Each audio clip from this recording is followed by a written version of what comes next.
everybody. Welcome back to the Box Office Dynasty. We're your hosts. I'm Jack. And I'm Josh. And we're on our 52nd episode today, Josh. We got a lot of good stuff coming today. We're going to review another Bible study movie. We are going to talk box office numbers as usual. You have some news regarding Disney for us. A movie review from you, and we're going to talk about some trailers. A lot of trailers coming out. Godzilla, Dog Stars, something else, Spaceballs. Let's go, dude.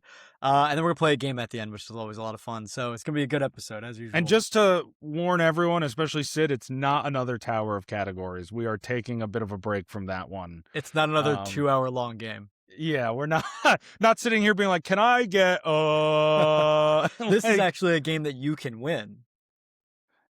Wow. I mean, you're right. I can't get upset about it. You're right. But I probably still won't somehow. We'll see. How you doing, Jack? I'm doing good. I'm a little sleepy today, but it's a Monday. We record these on Mondays, so it's always going to be the day, it's always gonna be a Monday. Oh, hey, you know what? Garfield, man, gotta wait, dude. And who was it? We were talking to Ed. Said it was like an extra Garfield Monday, right? It was like just more. You just than need usual. some lasagna. Give him some lasagna. And he's good. I was just gonna say that. Yeah, just some lasagna. Feel good. Usually by the end of these recordings, we're both starving because we go on forever and ever. So, I know. like lasagna doesn't sound too bad to me right now. How are you doing? What's up with you? Same old shit. New week. You know what I mean? Yeah. Same shit, different toilet. I got different toilet. It's not even. It's the same toilet. It's just same toilet, different shit coming out your ass, I guess. It is, because no two shits are the same. So it's instead of same shit, different toilet, it really is same toilet, different shit. Do you think you and I have ever been shitting at the same time, at the exact same moment, but in our separate states that we live in? Like a telepathic shit kind of thing? Like you and I didn't know that the other one was shitting, and then we're just both shitting at the exact same minute. I wouldn't say the odds are great, but I wouldn't say that they're zero. That's kind of magical to me. We should plan our shits. We should be like, all right, so right now? At 9 a.m., we're going to get up and we're going to hit the porcelain throne. You got to get on the calendar. That's what it is. Oh yeah, there's an app that some of my friends use, the poop app. Poop Map, that's what it is. Dude. Oh, we've been on Poop Map, dude. I haven't used that in a while. My buddy Dean took a poop in Gaza. That guy, he's been everywhere, and he documents his journeys.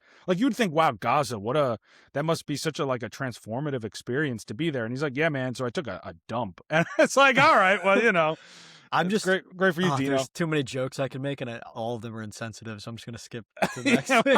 Why don't we brush over that? Yeah. We need to tread carefully. Yeah. We have a lot of I have a lot of news nuggets this week. I was just telling you off air that I was putting my notes together for the episode, and I didn't realize how much there was, because even though it seems like a light episode from a review standpoint, there's a lot going on. Yeah, a lot of news. You want to go one by one? I only have two, so.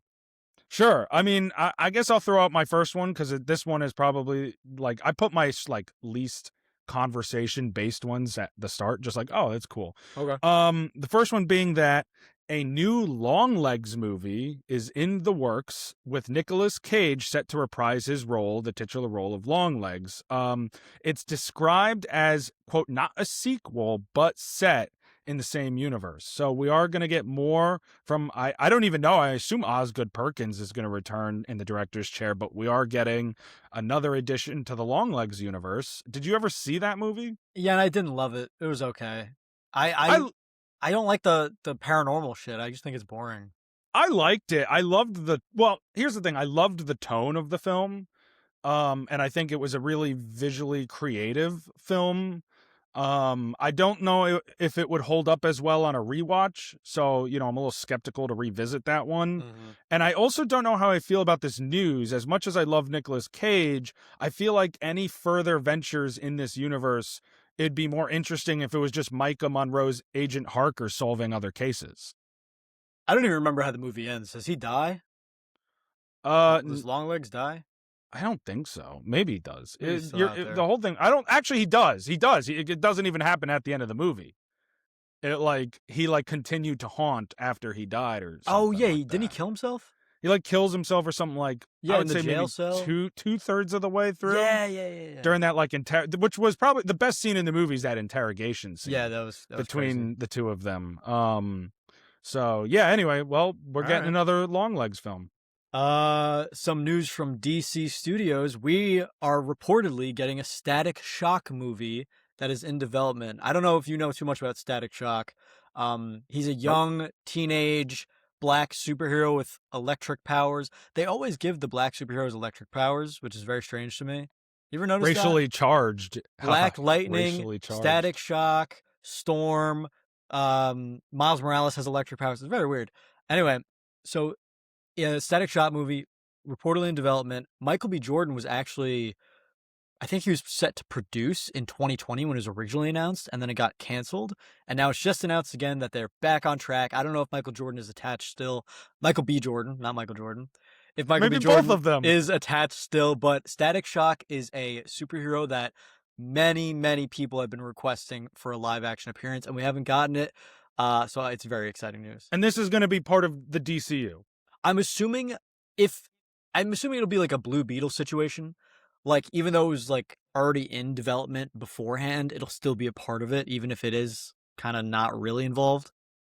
So Interesting. it's gonna be Okay. good. Well, Yeah. we'll see as more news comes out about like casting, directors, things like that. It should be interesting. Yeah, they just unpaused it, so it'd be cool. You're right. That is definitely not a news nugget that I had up my I sleeve. know. Um, Top Gun 3 is officially in the works, with Tom Cruise set to return as Maverick. What? So we are getting a third installment in the Top Gun franchise. More information will be coming soon. That is all we really have. But I do know that the first two Top Gun movies are actually being re-released in theaters next month. So if you missed out like me in seeing Top Gun Maverick on the big screen, you're getting another opportunity to see it the way it was meant to be seen on the big screen. And that's obviously part of a push for a very early Oscar campaign, I assume, for Tom Cruise next year. But Top Gun 3, it's happening. Do you think that this opens the door for Tom Cruise to come back and do Mission Impossible? I mean, I don't think it's really related. I think they're two separate, franchises and two separate projects that he works on. Top Gun Maverick, I guess, didn't necessarily say like this is the end the same way Mission Impossible did. Yeah, but it did kind of feel like an ending, right? It did. I mean, I don't think there's any need for a third Top Gun. I'm not saying that like, oh, I am balls to the wall excited about this, because Top Gun Maverick is going to be a really difficult film to top. It's hard to beat that. No pun intended. So, we'll see. But I mean, anything Tom Cruise does at least has my curiosity. Yeah, I'll see you in the danger zone, buddy. Yep, we'll be there. And my last, it's not really news, but it's just really interesting to me, and I wanted to get your opinion. Are you caught up on Daredevil Born Again? No. Did you? Okay. So do you know the guy who plays Buck? He's the British guy in the suit who works for Fisk, Yes. and he's boys with Michael Gandolfini's character. Yep. People He are made him eat saying that hot dog. he made him eat that. Yeah, but apparently it was really good. So in the newest episode, you get more of Buck's like story and stuff like that, and there's online discourse about getting that actor. I forgot his name, but the actor who plays Buck, he should be the next James Bond. Really? And I know you're a huge James Bond guy, so if you can remember Buck, because he's a very small character right now, but people are like he would be the perfect James Bond, and I don't disagree. How old is he? That's a great question. Let me look it up. Because age is going to be a factor for whoever they cast as the next James Bond. Artie Fraushin, who plays Buck Cashman, he is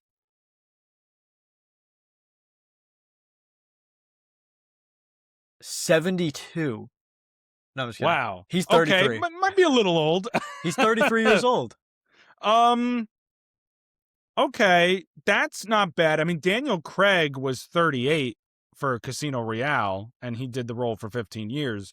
And what I like about that, obviously I didn't think about that. What I find interesting is that when casting a James Bond character, we and obviously Denis Villeneuve, who does the Dune films, that is his next film. He's doing the next James Bond movie. it should be a more relative unknown. I mean, That's what I was thinking. Daniel Craig was a relative unknown before Casino Royale, right? Yeah, So I feel like that's not a bad, fan casting. For I don't certainly something I I think Amazon MGM should look into. I don't hate it. I'm kind of a fan. I Artie would be Frauchen as James Bond. I would be interested to see his name in the mix. I'm not going to sit here right now and just suddenly say, yeah, that's my choice because I haven't seen enough of him. But again, relative unknown. He's on the younger side, early 30s. I mean, he fits a lot of the markers that you're looking for when you cast a new 007. When you watch the episode 5 of Daredevil Born Again, just keep that in the back of your mind, and you're gonna be into it. I promise. I mean, look, I'm open minded. You know how much I love that franchise I know. and how excited I am to see where they're going to take it. Obviously, it's been already 5 years since we got a James Bond movie, and there's still not even, only one that's in very, very early development. So, I mean, well, it'll be a long time coming. I hope they get the casting choice right, and that's an interesting one. That's something I'm going to keep my eye out for. I'm so spread thin with these shows coming out. Invincible, I know I've talked about this, is like the only one that I'm always caught up to week by week. Yeah. I just watched episode 3 of Daredevil the other night. I still have only seen the first episode of The Boys. So I'm falling behind. As long as I'm you're done falling by the behind. finales. I'm doing my best. I'm working on it. There's a lot going on. We got a job to do, buddy, when those finales come out. Man, the Stanley Cup playoffs are on right now. It's difficult. I don't give a fuck about hockey. I give a major fuck. You see what happened in Buffalo last night? That was nuts. No, they probably watched The Boys after the game. I also am like, Daredevil, I'm falling behind a bit, but I'm like into it. Every episode I'm like, this is still, like, I think they're really doing a good job of building upon that first season. Yeah. I just am not drawn to The Boys. Like, it feels like a chore for me right now to watch The Boys. So. Yeah, the thing is, The Boys is on its last season, so it's like you just gotta get through it. But I know, and I get Invincible because that's the one that I would hate the most if it was spoiled for me. Exactly, that's the one that I'm most locked into, and I really haven't seen much of any spoilers for the other two shows, so I'm not like, oh man, now I gotta get on top of it. Nothing huge has happened in them besides the stuff in the first episode of The Boys. Right, yeah. Which I have seen. So, not to get on too much of a tangent, but yeah, I am spread a little thin with my viewing and my schedule and everything. Yeah. It's a lot coming out. But it's still on the radar, of course. All right, well, that's your last news nugget, but buckle up for the rest of mine. I still have a few here. Great. What do you mean great? We're reviewing one movie today. Well, we're reviewing two movies, and one of them sucks. So might as well fucking ass. One of them is complete ass. So, Jessica Chastain has said that Apple will finally release her new political thriller series, The Savant, later this year. And if you don't know, Jack, or anyone at home, this series was originally going to premiere last September, but was postponed after the Charlie Kirk assassination took place. And the reason for that is because the series follows an undercover investigator who infiltrates online hate groups to detect and prevent domestic extremists before they act on crimes. So there was obviously like a lot of, treading carefully after what happened with Charlie Kirk last September, and Apple decided just, to save face to push this off, but it is finally going to come out later this year. I think it's The Savant. Oh, The Savant? Yeah, oh, yeah. Okay. Yeah. Well, there you go. That's kind of, it's tough when you have something like that. I mean, this is stuff that we've been seeing with, speaking of The Boys, they had to, they changed the title of their last season 4 finale. Yeah. It was Assassination Run, right? Assassination Run. Now it's just season 4 finale. Like, I'm not super surprised that they waited, but it's interesting that this is stuff that life imitates art, or art imitates life, whatever the fuck. Like, stuff happens and you got to be careful. It's both ways, Yeah. and I wasn't sure if they were ever going to release it at all, which is crazy because you have a finished product here. Yeah. And I thought maybe they just shelve it, which would be crazy to me. But because in reality, it has nothing to do with each other. It has nothing to do with Charlie Kirk, but it just happens to be in the similar vein of stuff that happens in real life. Right. And sometimes there's just politics at play. Yeah. Right? So sometimes things are bad taste, and you never know. Yeah. The timing doesn't always work out well, but it is coming out later this year. Good. The Odyssey is reportedly going to clock in at under 3 hours in runtime. I thought this was a really interesting announcement because Oppenheimer was 3 hours, and the Odyssey is quite a girthy story, to say the least. Got girth. It's got girth to it. So I am interested to see how Nolan is going to make this all work under 3 hours, but that is what we're being told as of right now. I wonder how many pages. So, you know how Oppenheimer's based on that book, American Prometheus? Yes. I wonder how many pages that is compared to how many pages the Odyssey is. I'm sure the Odyssey's got to be twice as much. I don't know. I mean, I have a copy in the other room. It's not huge, but also this is supposedly going to be pulling from other Greek poems, other texts, not just strictly the Odyssey. So it's going to be interesting to see how he fits it all into under 3 hours. And by under 3 hours, what is it? 2 hours, 59 minutes? Like, Yeah. You know what I mean? Like, I don't know, but that is what we are being told. To go off topic for 1 second, because now you just made me think of a hypothetical that I want to ask you. What if we were told after the Odyssey comes out, a couple weeks, couple months later, that Christopher Nolan's next movie being announced, the Iliad? I don't know how I'd feel about that. I don't know if I want him to do 2 Greek adaptations in a row, right? Mm-hmm. Like, I think it'd be interesting to see him go in a bit of a different direction after this. So I still would love to see a Nolan horror film. Yeah. All right, that's fair. I don't think I'd want it either. I'd be like, all right, we just got the Odyssey. Come on. Right. That'd be like if he did Oppenheimer and then did like a World War I movie after that, which it'd just be like, okay, come on, we've done this. Like Dunkirk and Oppenheimer back to back. Right, exactly. Speaking of which, did you see the LeBron James Oppenheimer promo? What? No. Yeah, there was a promo that released. It was like a LeBron James teaming up with like Christopher Nolan, and it was like supposed to be this early marketing campaign push for the Odyssey, which actually, like, at first everyone's like, what the hell? That's so stupid. But it's actually pretty brilliant when you think about the themes at play between father and son relationships in the Odyssey. And the little promo thing was LeBron James and Bronny James, and they had like, Odysseus and Telemachus like above us. Bro. It was actually like really clever for anyone like us who's media literate. Like I'm watching, I'm like, oh man, that's actually really clever. But like most people are going to be pretty dumbfounded by it. Dude, you ever see that LeBron is like just a liar? You ever see that stuff? Yeah, I have seen that. LeBron just lying about things for no reason. I can't imagine what he told Christopher Nolan. Like, oh, my favorite movie's Oppenheimer. And then he's like, oh, what's your favorite part? And LeBron's like, all of it, because he hasn't seen it. Like, he lies about the weirdest things. But I think funny. It's cool, though, and I think it, like, signals that Universal's going all in on this marketing campaign. Yeah, you know what I mean? Like, they are going to push all their chips in the middle, so. As they should. All right, we got a few more here. Charles Dance is in talks to star as Harvey Dent's father, Christopher Dent, in The Batman Part 2. Dance, who is known for his roles as, you're going to have to help me with this, Tywin Lannister in Game of Thrones. He's also been in films like The Imitation Game, Godzilla, King of Monsters, and Frankenstein. So Charles Dance, we've been waiting. We have no idea what's going on with this role of Christopher Dent. And now it's not official, but it sounds like we could be closing in on someone finally accepting this role. I would love to see Charles Dance in anything else. He is one of the greatest characters in all of Game of Thrones, and it's because of how good that performance is. And I've heard that there is like, I've never watched Game of Thrones, but Tywin Lannister, like there is some interesting comparisons to Christopher Dent and like just their characterizations. So it could be a really good cast. Bad dad. He is a terrible dad. Well, typecast, I guess. I wonder how his kids feel about that.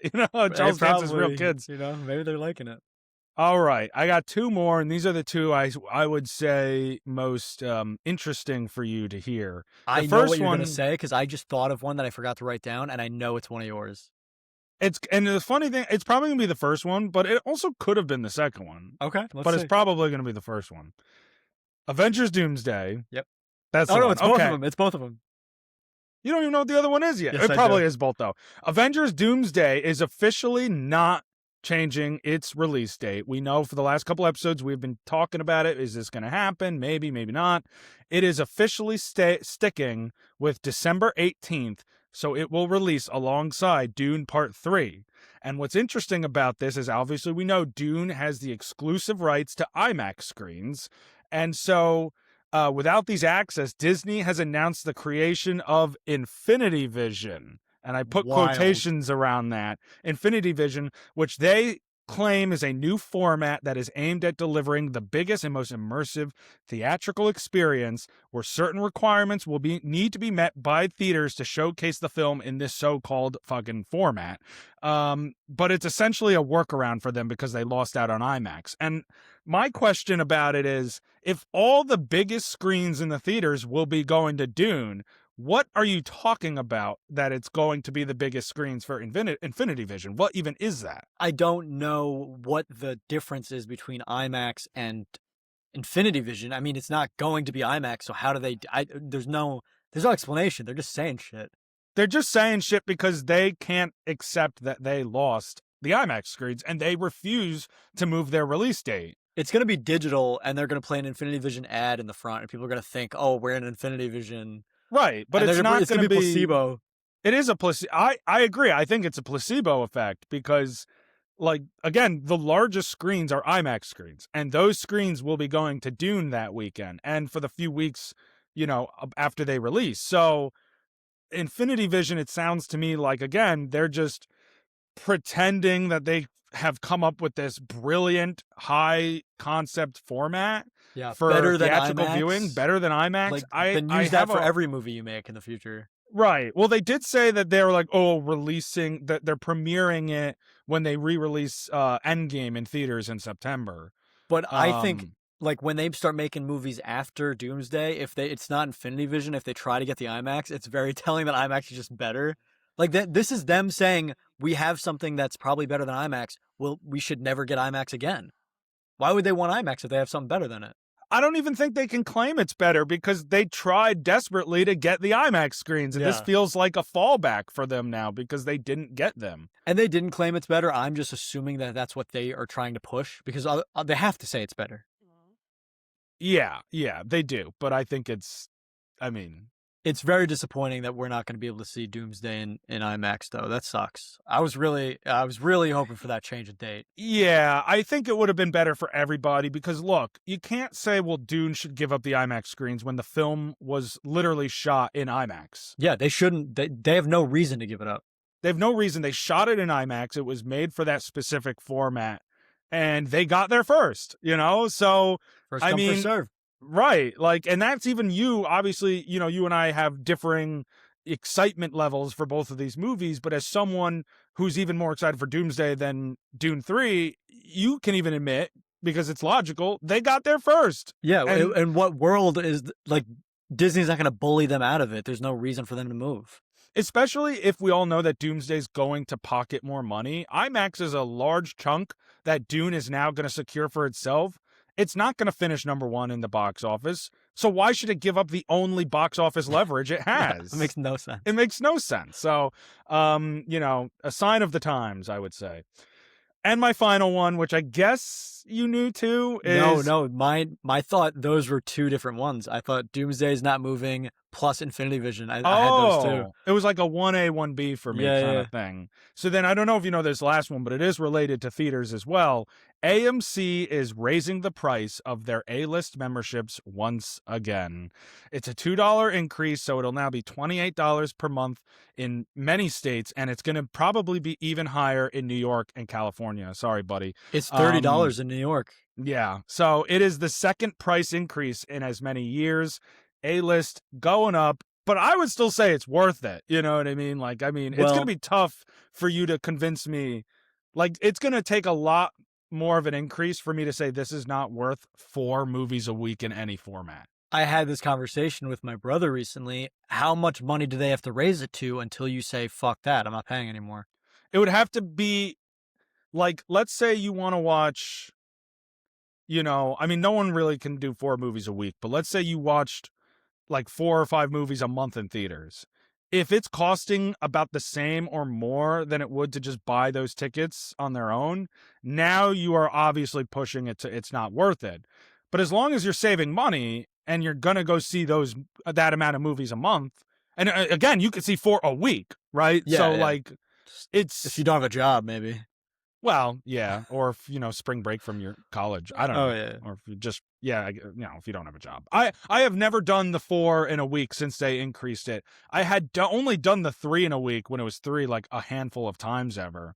I think like if you're seeing things in IMAX, what is it? It's like $21 a ticket or something like that. Like it's insane. If they raised it to $40 and you see 2 IMAX movies, you're still making it's still the same amount. You're still making your Yeah. money's worth. I don't want them to raise it to 40. If they did, I'd be pissed, but I'm a fucking sucker for this, so I'll probably stick around until it's like $1,000 a month. And I'm like, ah, man, Right. all right. Right. Then that's when you cut out. But like, especially for the two of us, we watch so many movies. And again, without A-list, there was a lot of movies I wouldn't go to the theater for. But because of A-list, I'll go see pretty much anything in the theater Yeah. because why not? Maybe I'll Hell like yeah. it, so it's worth it. So again, it's unfortunate to see the price increase, but that's capitalism at play, and it's what still we gotta worth deal it. with. It's still bang for your buck, I think. So that's the end of my news nuggets. I know it was a lot, but there's a lot going on. There was a lot going on. That was a lot. That was good though. Let's. Oh God. All right. Let's talk about this movie. Dude, all right. So we're going to I just put the professional before. We're going to review our Bible study film. As everyone knows, we pick one out of the film Bible, blah blah blah blah blah, comment numbers, blah blah blah blah blah, and we watch it, blah blah blah. Yeah. So this week, You nailed it. thanks. So this week we watched The Shooting Party, the 1985 film directed by Alan Bridges. And we're gonna rate and review this film. Can we? I know most of you just listen on Spotify, but you should see Jack's face. That was hilarious. We're not always on the same page about this. We are absolutely on the same page about this week. I saw your review first. We're gonna, yeah, I know. You're like, what did you see? You said, oh no. So we're gonna rate and review. I don't think it even fucking matters who goes first. just go. I give this movie 2 naps out of 10. I give this movie 2 boring fucking movies out of 10. Man, I want to start off by apologizing to whoever commented 999. I feel bad that we are going to just rip the movie that you commented to shreds. It's not their fault. They didn't know they were doing this to us. Unless they have a copy of the book, of course, and they say, "Oh, that one." But I mean, this has a 3.4 average on Letterboxd, but it's only 100 on Rotten Tomatoes. Yeah, I mean, but how many reviews, right? I think like 6. Yeah, so they're probably the people in the cast. That's right. Yeah. Yeah, this was look, I put this in my review. I find it very hard to believe that this is considered one of the 1,000 essential films to see. This was brutal. I mean, it's got to be. It was you saw it on YouTube, right? That's where they have a version of it available. This has to be like I know it's the BBC. It's got to be a TV movie, right? Like this is not a theatrical film. This is a TV movie. Yeah, this is a TV movie for sure. Not that there aren't good TV movies, but that's kind of like you can just tell the quality. Yeah, you can just tell. This was not good. Dude, I'm so glad you aren't like, this is the greatest thing I've ever seen. No, God, no. So boring. Nothing happens in this movie. Not a single thing. There's nothing narrative that stands out. And it's not even like you could say, well, you can't even fall back on the visuals and say, well, at least there's some interesting technical stuff going on. It's such a boring movie to look at. It's a boring movie to listen to. It's just a bunch of British socialites sitting around fucking shooting discs and birds for an hour and a half. My God, no, Jack. I was bored out of my mind while I was watching this movie. This was terrible.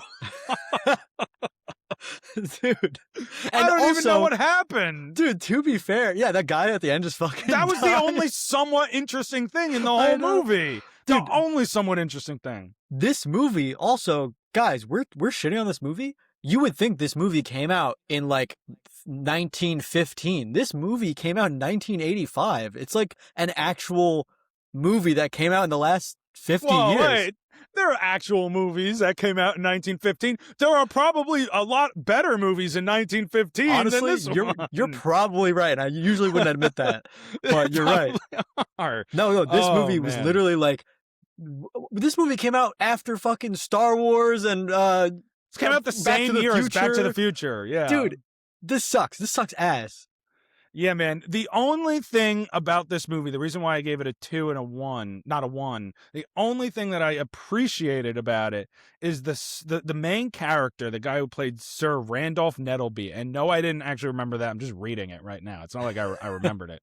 But the actor is James Mason, who's a well-known actor. This was actually his final role Yeah, before the he Heath died. It Ledgered was it. released. Yeah, he was. Well, he killed himself. He OD'd after he fucking made Yeah, this. yeah. No, Maybe. he was around a long time. He did a lot of great films. I loved him in North by Northwest. So it was interesting to see him like older in this role, even though it was boring as shit, knowing that it was his last role. Like that was the one thing that I was able to say about this movie where I was like, okay, like I like James Mason. He was a really good actor. So I'm curious to see. And every time he was on screen, I like perked up like a teeny tiny little bit. Like just a teeny tiny little bit. I was like, okay, James Mason's on the screen again. But it was boring. It was terrible. I hate that this was his final role. He deserves better. He was a great actor. He deserves better. Apparently people love it, so he probably is Who fine with loves it. it? The fucking 8 other people that have seen this movie The besides 6 us? Rotten Tomatoes people. The reason that I didn't give it a 1, I gave it a 2 is because I knew it was his last movie too. I didn't really care about that. Because I've actually I don't know who James Mason even is. I never heard of him. But I didn't give it a 1 because it feels like when I give a movie 1 out of 10 or like half a star on Letterboxd, it's got to be the worst shit I've ever seen. And this movie was bad. By no means did I enjoy this movie, but there wasn't anything outwardly like horrendous about it. Like when I'm watching a 1-star movie or half a star movie, I'm like, the dialogue is horrible, or the CGI just looks like shit, or the sets are terrible, the plot is like completely garbage. This movie was just boring, and it's not. It's a crime to be boring in movie industry, but it there wasn't anything outwardly like this is fucking terrible. The whole thing was just boring. I think that's a really good take. I would agree. I think that like it's almost funny to say that this movie was so bad it's not even worthy of the 1 out of 10 that like we give out. That's how bad it is. But I do actually agree. There's nothing when you watch it that you're like, this is like, man, like this really stands out as not working. It's Yeah, just boring and dull. And that's like not an indictment, but at least when you watch like Madam Web and you're like, man, the ADR doesn't even match up with the lips moving on the screen. exactly. That at least like sticks with you. It's terrible. It's a garbage movie, but it sticks with you. The Shooting Party, it doesn't do anything that bad. It just doesn't do anything good. It doesn't do anything. Doesn't do anything at all. I agree. Yeah, no, this was I could not. It was such a chore to get through this movie. Yeah. That Ben-Hur felt so much shorter than this movie. I cannot believe that that's true. I cannot believe that I agree with that. And Ben-Hur is 212 minutes long, and The Shooting Party is 98 minutes, and this felt longer than Ben-Hur. Yeah. And you didn't even like Ben-Hur quite as much as I did. I know you thought it was fine. I don't think you hated it. But I liked the character. I liked Ben-Hur. I liked the set. I liked the chariot race. None of this, I was like, I like this scene. I don't like anything about this movie. There's nothing to like. Right. None of the characters stand out to you. No. None of the sequences stand out. The plots, you're not into. They don't do anything to kind of engage you into this film. And then it just ends. And you have that one scene at the end where the guy gets fucking shot in the face and he like smokes a cigarette. Like he has enough time to smoke a cigarette before he dies. Half his face is missing. Half his face. He's fucking Harvey Dent. Like he looks like Charles Dance is going to play his dad. Yeah. Meanwhile, he's missing half his face. I did think that was kind of badass that he had enough time. He like one last cigarette for the road. It's I a was cool like, way all to right, go. good for you, man. I was like, Yeah, I don't even remember what the character's name is. I couldn't tell you, but I was like, good for you. I don't remember any of their names. I knew Nettleby because that's a dumb name, but like I don't know. Well, because they said it so many times in the movie too. Because that's like they're at his like ranch or like place or whatever. Yeah, his So manor or whatever the and fuck. that's James Mason. So, he's the main character. But yeah, man, even John Gielgud, who I know from other stuff as well, he, especially The Elephant Man, which I watched for the first time in January, he was a great actor too. I don't even really remember him in the movie. Like, I couldn't even point out where he was in that. I know he's in it. I was just Couldn't gonna even ask tell you you which where. character was he. His name is Cornelius Cardew, but I don't fucking know who that was. I don't know.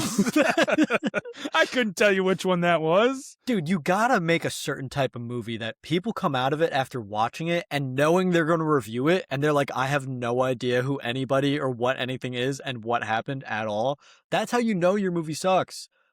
Like, we literally were like, I'm gonna review this movie, and we're reviewing it, and our review is nothing happened. We have no idea who anybody is. We're just taking as much time as we can to say we don't even know what we watched. Exactly. That's essentially what it is. But I agree. And look, I try to like comprehend why this doesn't have the same kinds of ratings as us. And again, not everyone has to agree. I'm sure there are some psychopaths out there who watch this and like it. But again, it's a BBC TV movie. So from 1985. So like there, I guess, is like a specific, like, because it's obviously focused on British socialite circles and things like that. So I guess there's like a very specific, like, older British audience for it. The Like, British it's the kind would of, love this it's shit. the kind of movie that your grandma would put on in the background. You know what I mean? While she's doing the Yeah. crossword puzzle. Like, that's the kind of movie that this is. Dude, I remember my grandma watching Uncharted with Tom Holland one time. Yeah, known grandma movie Uncharted. She watched the first 5 minutes as he was jumping from box to box that was flying out of the plane, and she was like, what the fuck? That's not realistic. And then she turned it off. She was like, where the fuck is the shooting party? Where's Randolph Nettleby? I don't see him here. Where's Two-Face smoking a cigarette? Laying on the ground while and then finally the doctor shows up, like, he was like dying for like 15 minutes. And as then they're rubbing his face with a towel. They didn't get I guess it was 19. What year was it? It was 1913. So I guess there was you didn't exactly call 911, I know. And still. the idea of this movie is like, I would think there'd be more like World War I's about to start, kind of, and it's like it starts literally a year from now, and it's just nothing. Like, that's such an interesting concept, like the brewing of World War I, and it's so just nothing. That's the best way to describe this movie. Nothing. It's just insane. A real nothing burger. You know what I found interesting though? I was curious to ask you, and maybe you'll just go back and, change your rating on this other movie.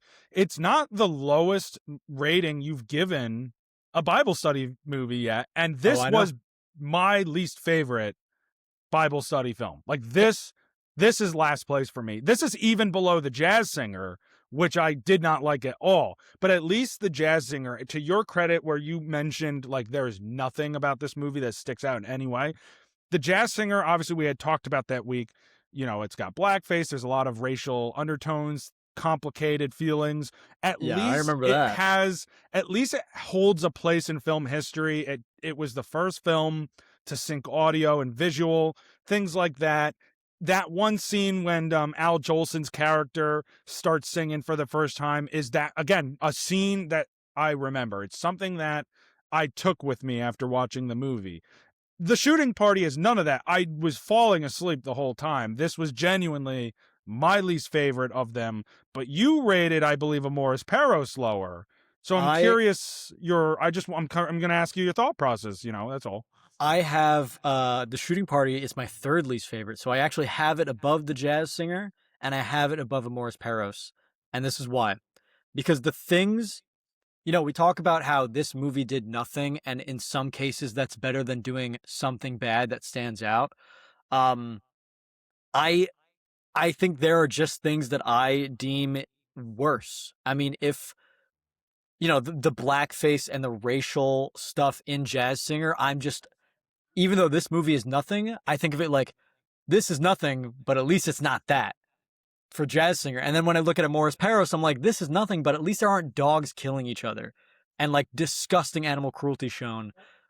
So, right. But then there's other things where I'm like, this is nothing, but I kind of wish it had some interesting, funny things like the ADR and Madam Web. You know what I mean? Like, I think that's a good point. I mean, my thing with the Morris Peros is that at least from a technical standpoint, it is much better work. Like the behind the camera stuff going on, some of the like sort of chase sequences around the city, that middle sequence with the couple, things like that I don't want to say enjoyed more, but I did. Like, it just was better than the shooting party for me. Obviously, I rated it as low as I did for similar reasons with the dog stuff and everything. Yeah. But I can't look myself in the mirror and say the shooting party, in my opinion, is a better movie than Amores Perros. I feel like I'd be kidding myself. Whereas the jazz singer, those are so I have Amores Perros third. We have the same bottom three, I just was just gonna different say, order. yeah.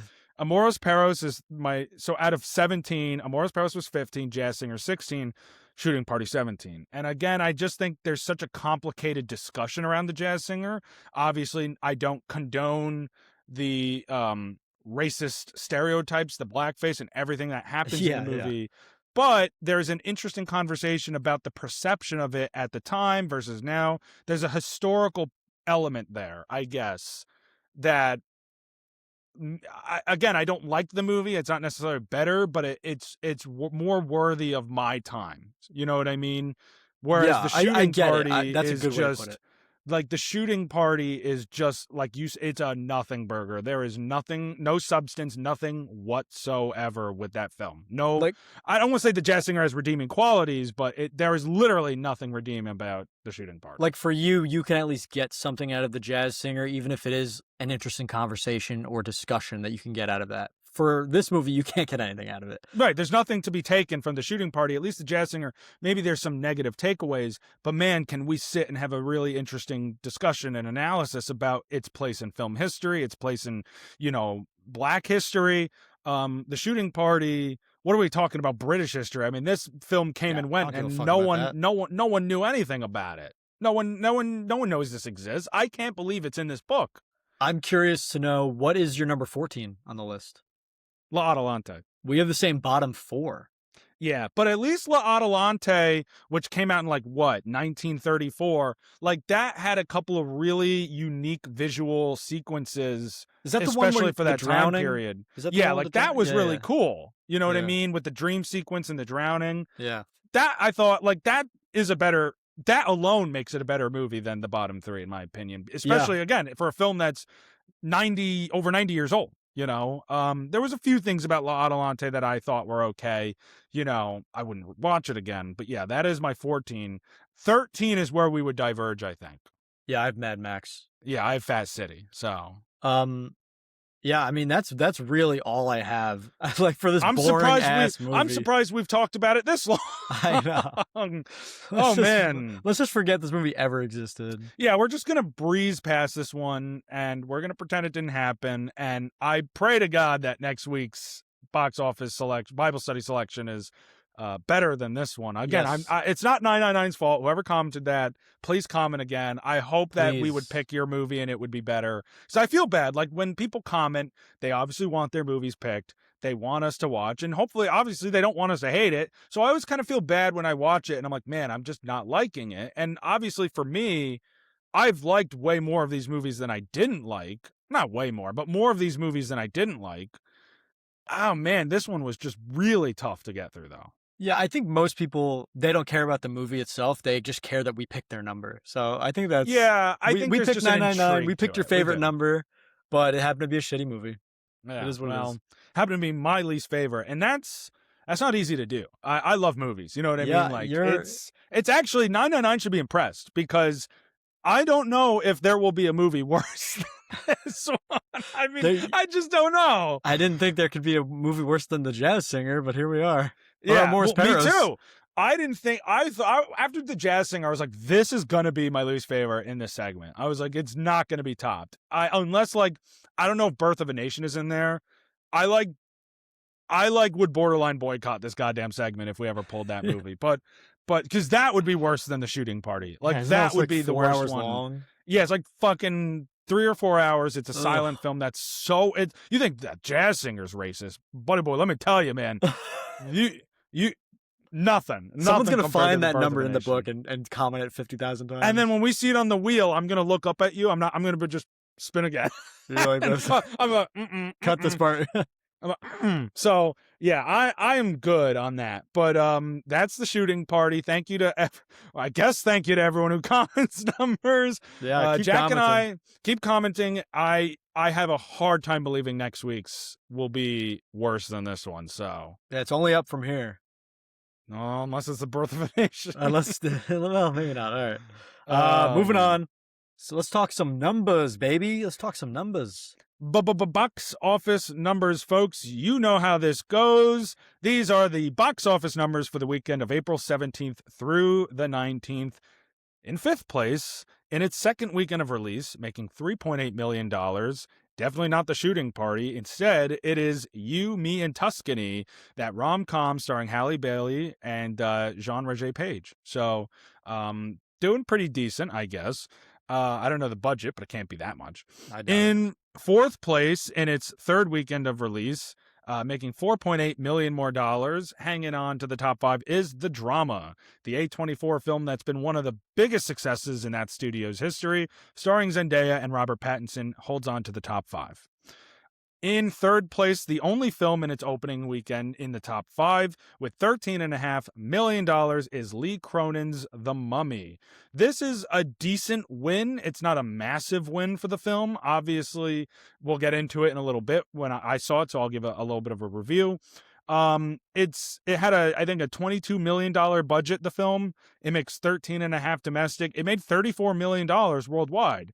So it's not a massive win, but it is a win for who's the studio that did this one? For Warner Brothers. It is a win.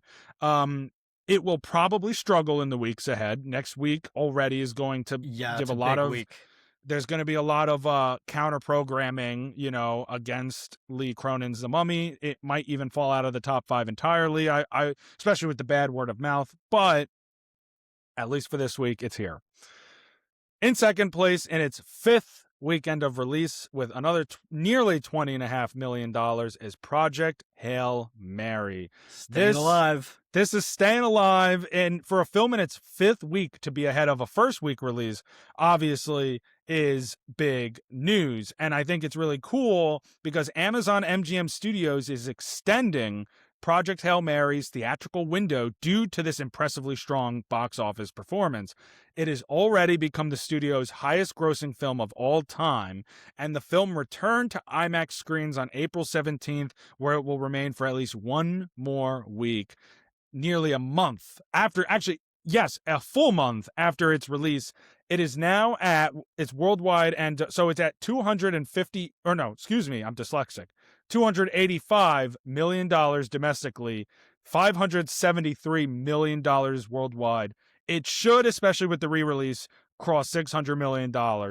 And Amazon has made it clear this movie's not coming to streaming anytime soon because people want it in theaters, and Keep that's it where in it's going to theaters. stay. Keep it in theaters. If it's still there in a couple weeks, I may go back and see it. It's been a while. Where it belongs. It's where it belongs. It's the type of movie to see there. I absolutely love that this movie has exceeded all financial expectations. I love that we've been talking about this movie for the last couple weeks. Every time we talk about the box office numbers, Because every week it's just so impressive. It's not just top five, it's top two. Yeah, It's top two. So, I mean, it's doing very well. They're re-releasing it. Christopher Miller said, don't expect it to come to streaming anytime soon. That shows just how strong this film is. I mean, this is great for movies. It's just great. And in first place, in its third weekend of release, with another $35 million in its pocket, is the Super Mario Galaxy movie. No surprise. It faced very little competition this week. It might still be in that top number one spot next week as well. There are going to be a few big releases, but in terms of that same audience, families and kids, Super Mario Galaxy movie doesn't face too much competition. I mean, next week you have Michael. Yeah. That should be a pretty big box office hit, I would say, hopefully. And then, of course, and then Mother Mary, which will go wide, but I don't expect that to top Super Mario. How close are we to a billion with this guy? Yeah, the Billy Watch. That's right. Super Mario Galaxy slowed down a little bit. It's at $747.4 million. I still think it can get to a billion. Real quick, I'm going to open the AMC app because it says the coming soon tab. I'm curious what's the first real competition for this movie. I mean, you have Mandalorian and Grogu. That's May 22nd. Yeah, that'll get the kids going. Minions isn't until July 1st. Moana is that in June or July? That Moana's in July. Okay. Toy Story 5 is in June. Supergirl's in June. So Yeah, yeah. I mean, there's not the that much. competition's not really there. I mean, Yeah, again, Michael should take some away, but it's not the it's not like a same. family movie. Right.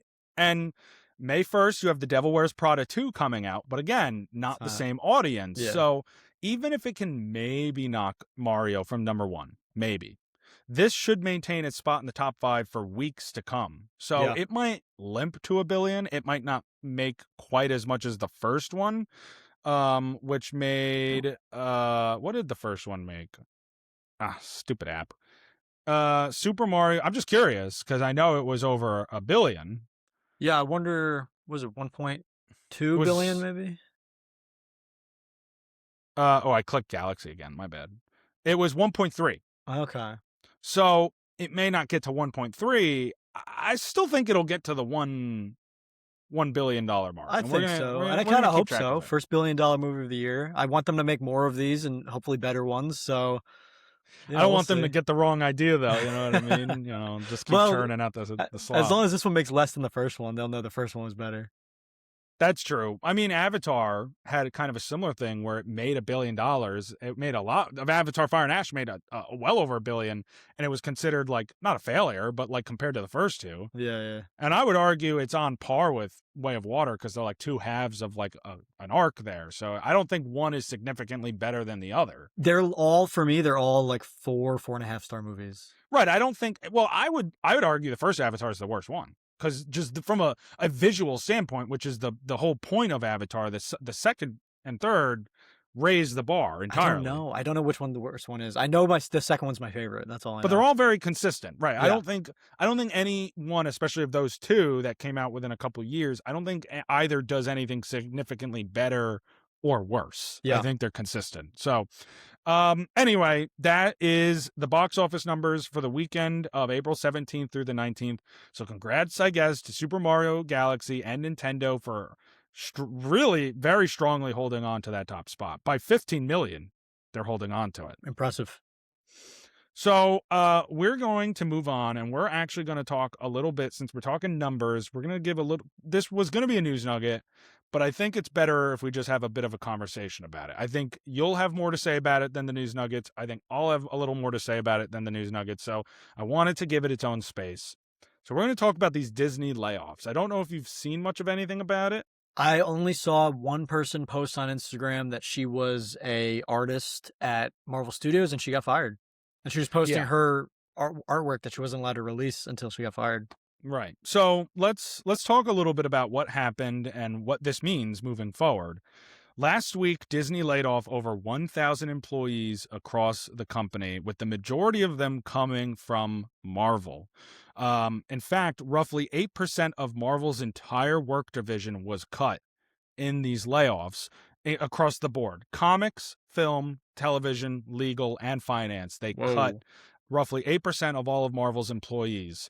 Nearly the entire visual development team, including artists, illustrators, and character designers, were let go, and only a small crew left to hire visual artists on a project-by-project basis remains. Many of Marvel's employees were there for over a decade, including Andy Park, who led 15 MCU films as the director of visual development and worked on almost every single MCU film in some capacity. So this is a massive layoff here. But why? I have more to say, but just to start there. Yeah, I mean, I just need to know why. I mean, this seems like a cleansing your palate kind of thing, and I don't know why they would do that. Well, I mean, I guess they're trying to cut costs. They're trying to reconfigure certain, jobs and reconfigure certain tasks within the company. Obviously, we talked about there's a new CEO, Josh D'Amaro, right? Josh D'Amaro, taking over for Bob Iger last month. And with that comes with a new vision, I suppose, for the future of this company.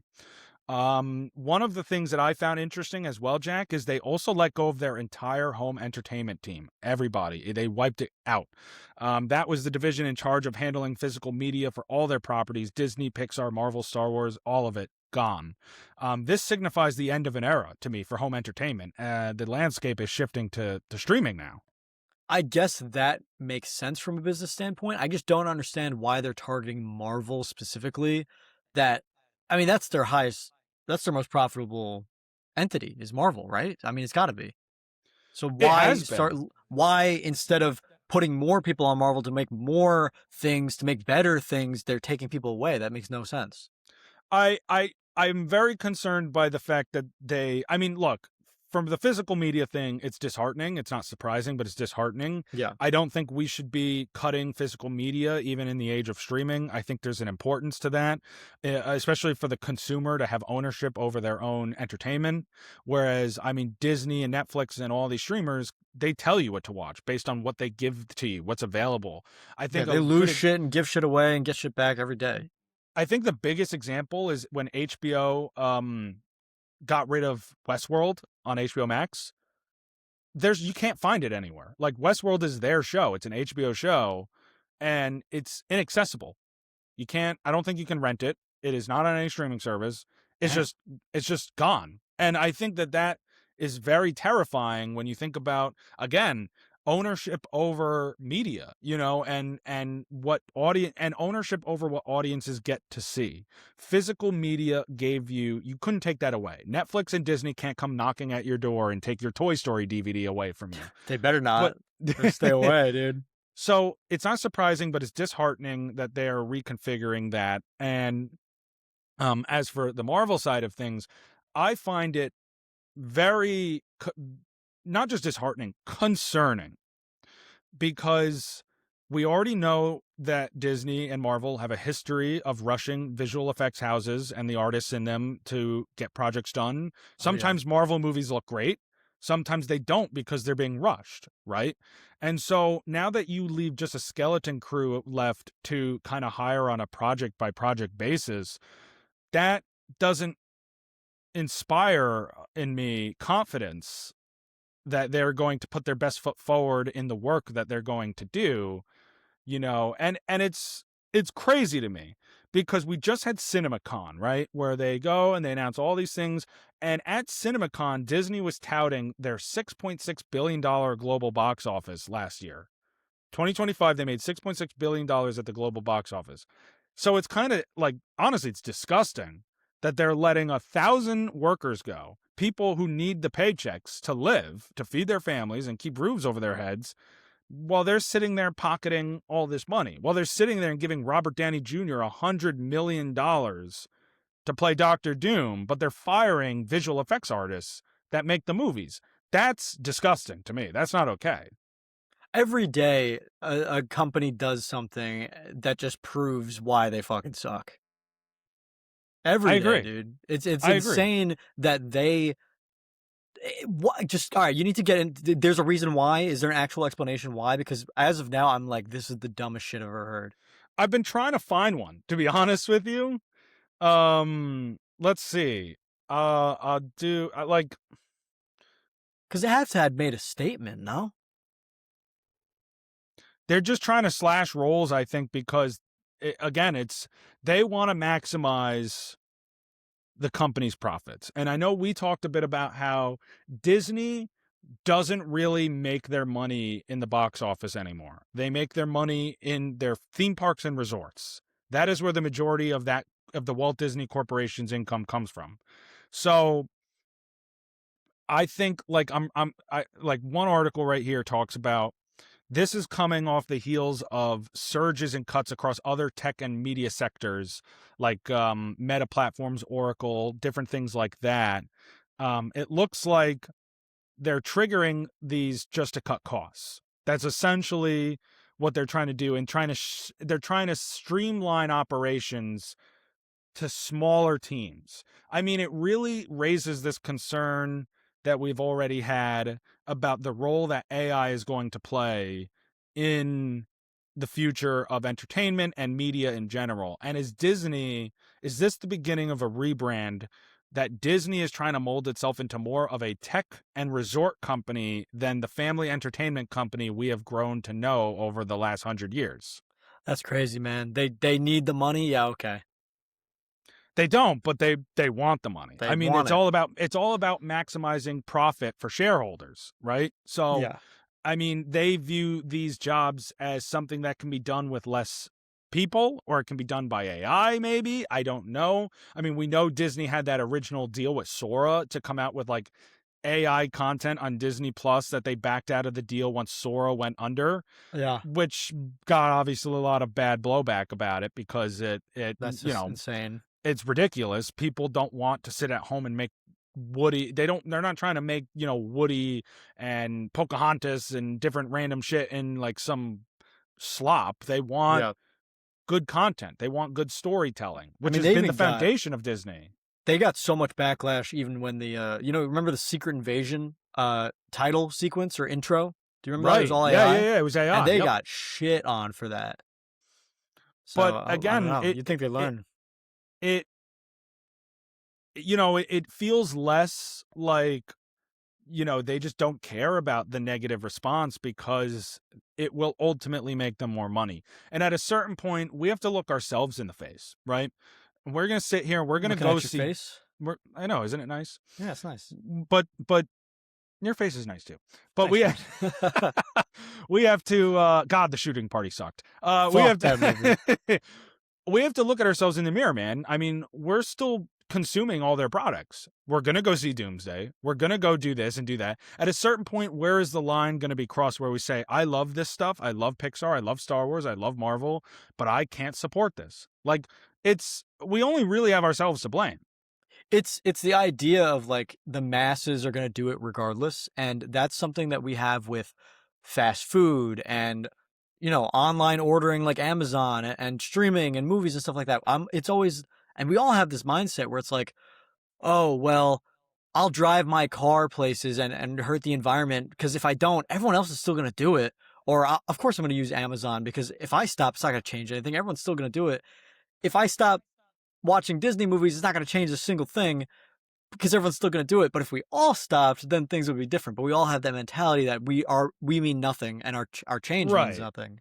And I think that, and it's funny because you see that as a theme in art throughout, just history of film and television, that like one person can be the change they want to see in the world, right? And you're right. I mean, I don't know how I'm going to sit in December and watch Doomsday without at least in the back of my mind or subconsciously feeling kind of bad knowing that Robert Downey Jr. got $100 million for this role, which is so stupid and absurd and unnecessary, right? And meanwhile, the visual effects artists who worked on that film lost their jobs. Like, I'm not going to feel good about that. But Yeah, obviously, it doesn't matter. I mean, I guess I'll go see it because you're right. I mean, we have this mentality that, well, you're never going to be able to organize a large enough boycott that it's actually going to hurt them. right. For a company this big. So, I mean, I guess I'll go see it. But then, I guess I'm not even sticking to my own principles, or I'm the hypocrite now. Like, that's why I'm saying we only really have ourselves to blame. We are like everyone's a hypocrite in that sense, but also I guess you could look at it like they worked hard on it, so maybe we're gonna go see their work before they got fired. I don't know. Like I guess, you could but try I to mean, spin it in a way where you feel good about it. I understand, but I think that's just that. I think it's just spinning the story. Yeah, Like, at the end of the day, they don't you have a job. are giving money. They're not the ones who are really seeing much of that. You're giving that money to Disney, and you're giving that money to Robert Downey Jr., and you're Yeah, giving man. that money to Marvel. You're not giving it, like, the artists who worked on it are now on the unemployment lines, and they're now desperately trying, like you said, so you saw someone post the other day, they're trying to find work. They need work so they can put food on the table. Legitimately, they had posted. I forgot her name, but I saw her post and I was like, "Oh shit, she got fired." I didn't know it was major layoffs. She got fired. She posted like behind the scenes artwork that she did on past movies that came out that never got released, like before the movie comes out, that kind of stuff. Right, right, And right. she posted that and she was like, I'm looking for a job. If anyone's hiring, here's some work that I did at Marvel Studios and I'm looking for a job. I got fired. And then she wrote a whole paragraph about how it was unfair and she's like, I didn't deserve this, but this is where we're at. And it was really disheartening for sure. It's scary stuff, and it's honestly, it's unacceptable. I mean, being an actor or an artist or an animator or anyone in these kinds of jobs, and by actor I don't mean people like RDJ, I mean like your small time actors who roll to roll, paycheck to paycheck to live.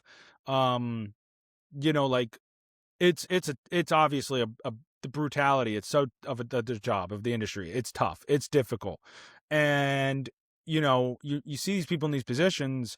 These are the people I want to be supporting by going out to see movies. Like they're the people who are doing the work, who are up through 3-4 a.m. at night Yeah, bro. working on spending an hour on one frame. You know what I mean?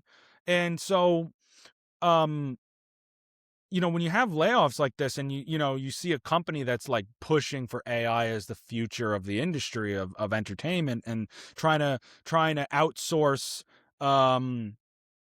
functions or jobs in the company, or straight up eliminating them altogether, like the whole media, like it puts a stain on the work that's now coming out. And you're right, people work hard on it, and they deserve that work to be celebrated. And even if even if Doomsday comes out and I don't love it, right? It's still so many people who worked so hard and deserve to have that moment.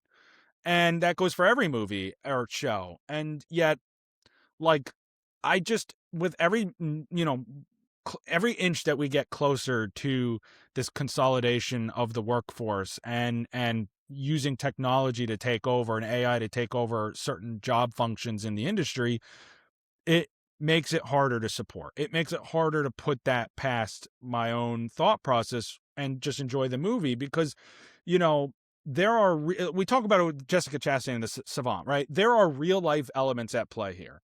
It is not as simple as just a new Avengers movie, a new Spider-Man movie, a new, Dune movie, or whatever. It's people's livelihoods, it's Yeah, this is people's their hard work. jobs. It's their job. It's their families. Like it's their families, it's their children. They need to put them to school. They need to keep a roof over their heads. They need to feed them and clothe them. And how much can we take before we say our enjoyment of this franchise, of this film, of whatever it may be, is not worth the cost of human lives being so negatively impacted?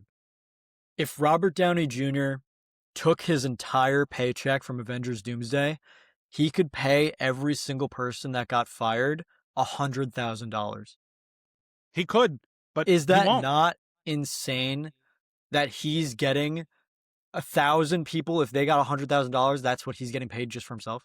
And it's not like, hey, I'm not saying it's his fault. It has nothing to do with him. But as someone making that much money, there's got to be some level of guilt that he would feel, or the other actors would feel, right?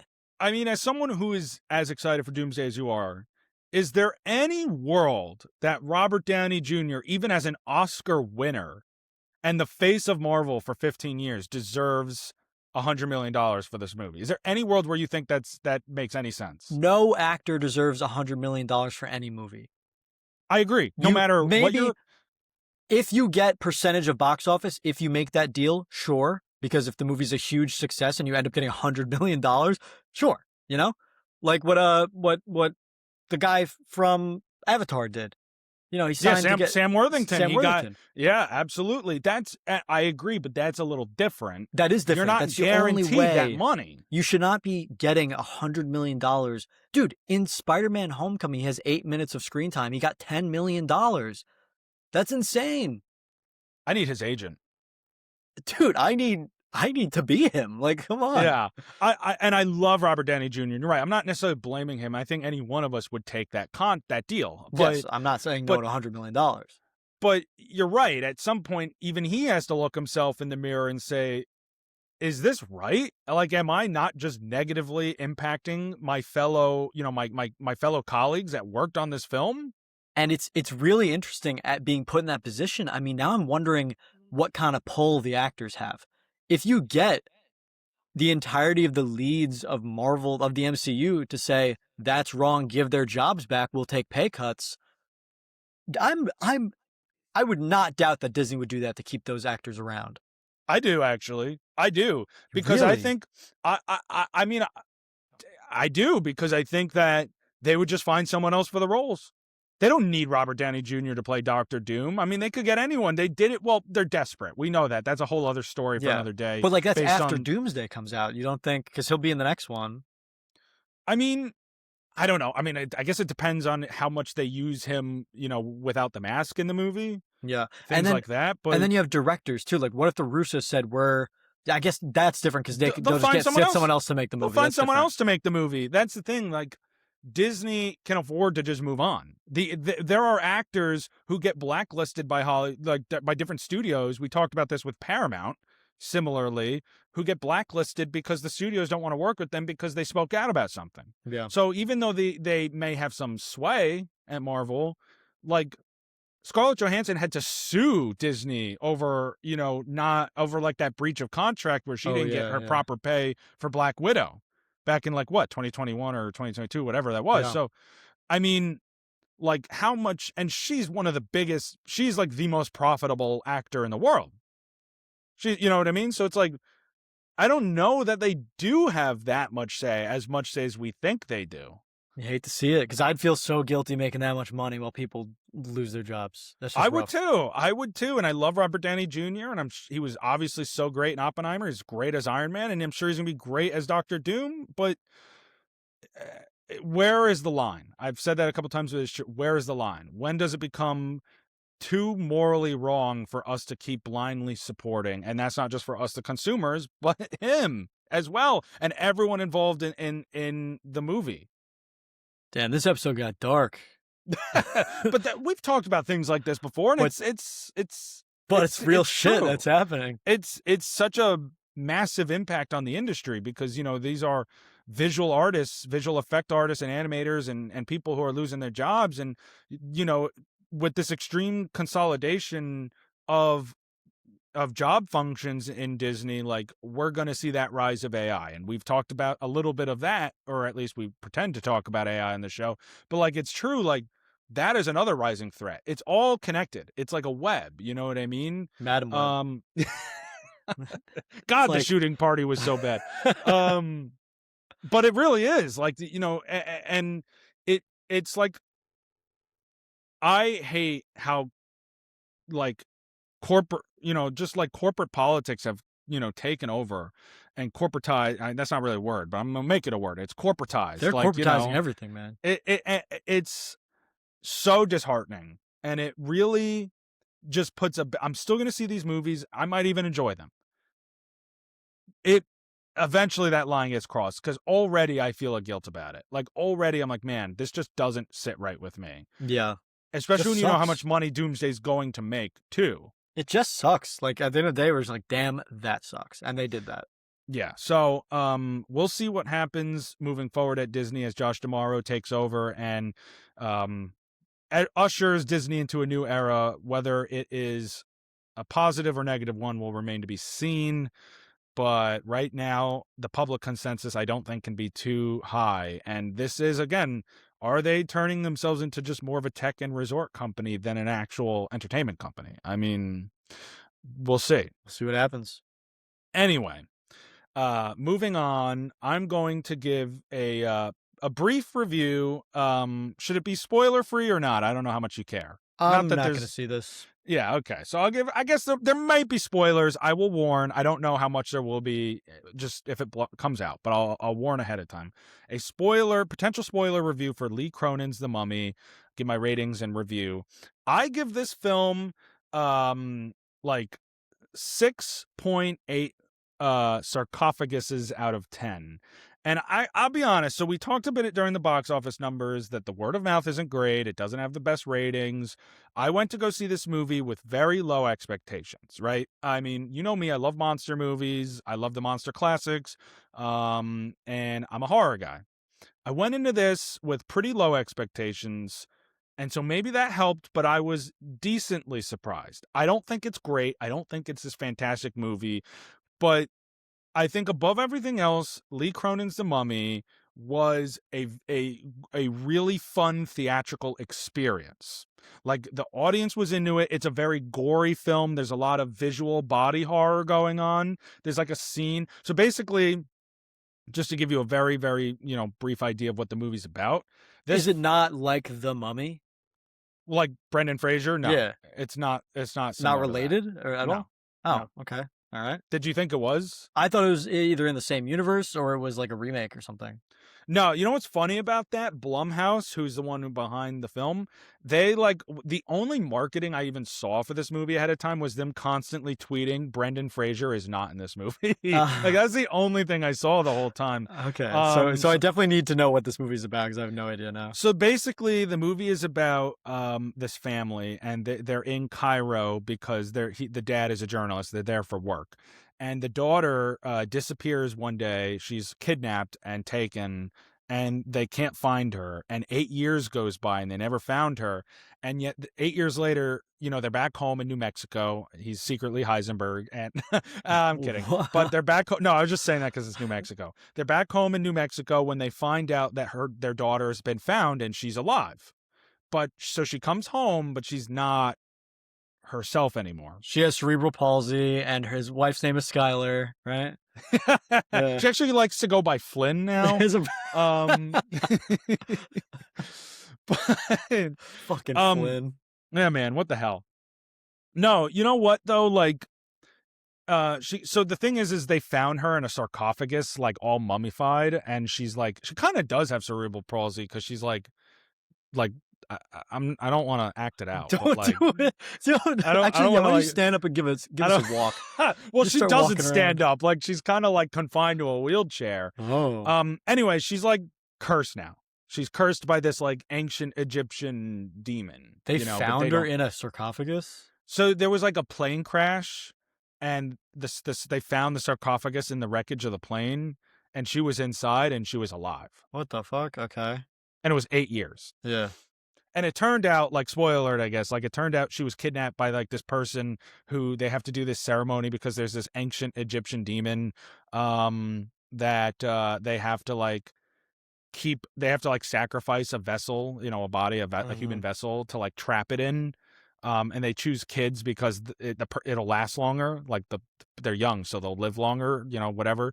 And it's to trap the demon in there to keep it from terrorizing, people, I guess. I got you. So the demon's in her, and she was in the sarcophagus, like being Right, and the sarcophagus there. is like it's like this lead-lined sarcophagus that traps it in there. It's Like like she a was not prison. supposed. Yeah, it's essentially a prison, and she's mummified in there. I got you. So that's essentially what's going on here. And they find her and they bring her home, and obviously they let her out, and so the demon is like in her, but it's out now. It's so. And throughout the film, like, shit hits the fan, she's like not herself. And it's funny, she's like completely fucked up. I saw this one review on Letterboxd that I'm going to shout out where the person goes, the doctors are like, yeah, so she's a mummy now. And then the parents just don't say anything. And then the doctor's like, so lots of hugs, quality time, blah, blah, blah. Like, that's kind of how it went. Cause they were just like, yeah, your daughter's vitals are perfectly normal. She's perfectly healthy. She just needs to like, they were just like, she's like, they called it locked in. They were like trying to say she's like in shock and locked in, and like, she just needs to be in her own surroundings. Traumatic events.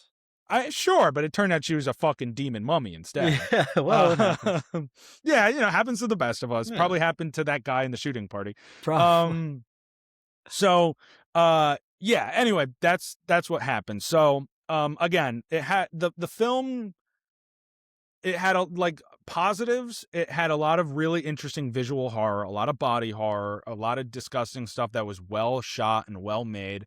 Which is no surprise because Lee Cronin directed an Evil Dead movie. Which one did he do? He did Evil Dead Rise, which is also a very gory film. So and that is kind of what, like, when you're doing horror, like us horror fans, that's what we're looking for. Yeah. So like there was like one scene where, because her toenails hadn't been clipped in like 8 years, so they're really long. So the mom is trying Ew. to clip her toenails, and she like accidentally rips her skin from her toe all the way up to her like knee.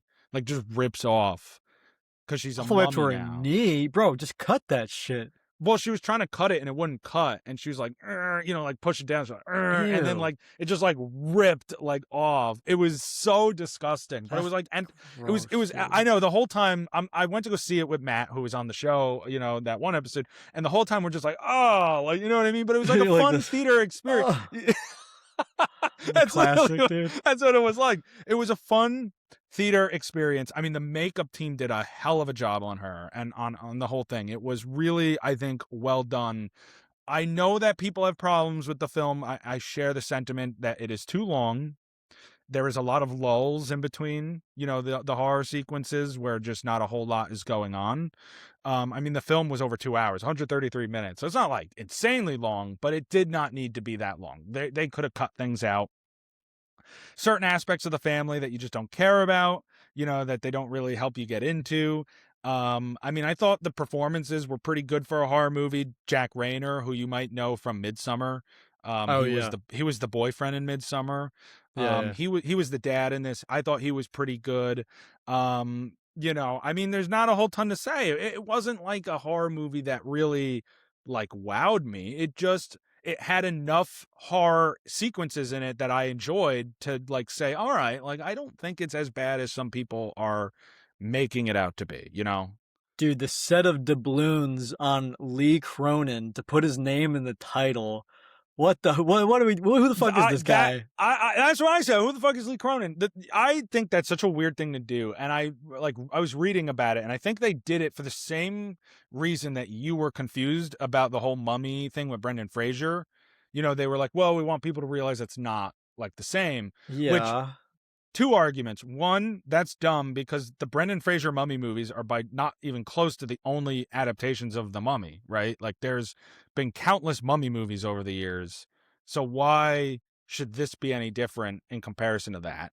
And yeah, also, who the fuck is Lee Cronin? Like, yeah. The only time it makes sense that I've seen is when it's like Zack Snyder's Justice League, because there's two Justice Leagues, and it's like this is Zack Snyder's Justice League, that's the other Justice League. Why the fuck you putting your name in front of this? I I don't get it. I thought I didn't love it either. I think it should have just been the mummy. It reminded me of that Guy Ritchie film, Guy Ritchie's The Covenant. Why can't it just be The Yeah, Covenant? that's dumb too. What? And at least people know who Guy Ritchie is, but it was still dumb because it's like it just called The Covenant. Why is it Guy Ritchie's The Covenant? You're not him. Guy Ritchie, you're not him. You're right. And Lee Cronin, you're really not him. Like it's like if Steven Spielberg wanted to put, and I would think it would be silly, but if it was Steven Spielberg's Disclosure Day, I'd be like, you know what?